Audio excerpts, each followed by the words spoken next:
দেখুন, একটি কুমির একটা বন মহিষকে আক্রমণ করছে, এমনভাবে আক্রমণ করছে যে কোনোভাবেই তার জীবনটা বাঁচানোর মতো অবস্থা নেই।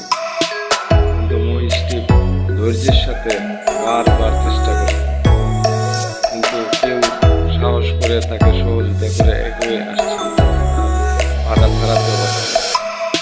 জীবন মৃত্যুর সন্ধিক্ষণে সে দাঁড়িয়ে আছে এমন অবস্থায়। চেষ্টা একেবারে দেখেন বিরল হয়ে পড়ছে।